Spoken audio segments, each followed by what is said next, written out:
Another day, another bulletproof. So ngayon, nandito tayo sa Hypertech Armored Cars and papakita natin ang 2025 Nissan Terra Bulletproof. So itong Nissan Terra na ito ay isang level 6 bulletproof na vehicle. Ano ibig sabihin ng level 6?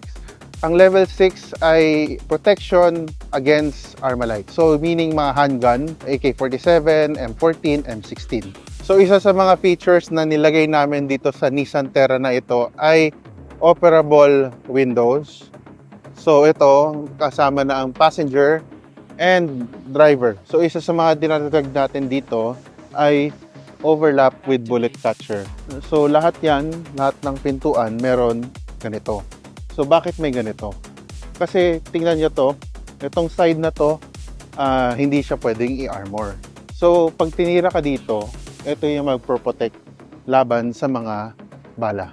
So dahil mabigat na ang mga pintuan, kasi nilalagyan natin ng ballistic steel bawat pintuan, kailangan natin i-upgrade yung mga hinges para hindi ito mag-misalign.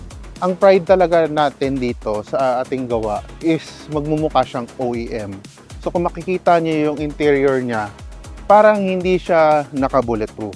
Itong kotse na to ay isang level 6.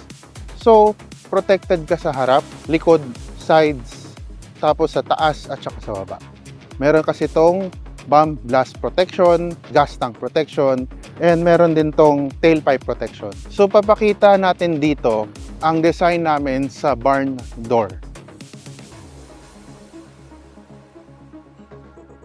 So kung makikita nyo, maganda ang pagkagawa ng upholstery, magalinaw ang salamin, OEM finish kahit sa loob.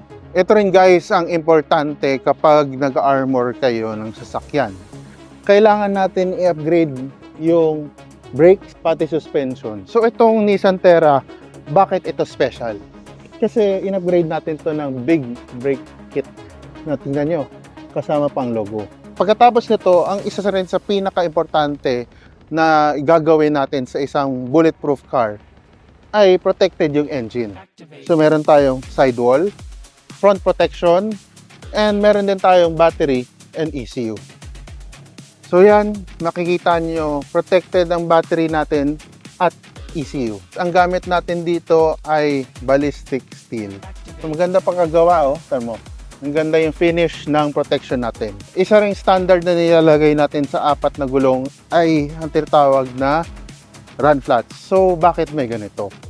Kasi pag binaril ka sa gulong, ito ang makapag-save sa'yo to travel around 40 to 60 kilometers. So makakarating ka pa sa safe zone. So sa mga gusto magpa-bulletproof, feel free to contact or consult with me. This is Carly Lesorio and thank you guys for watching and have a great day everyone.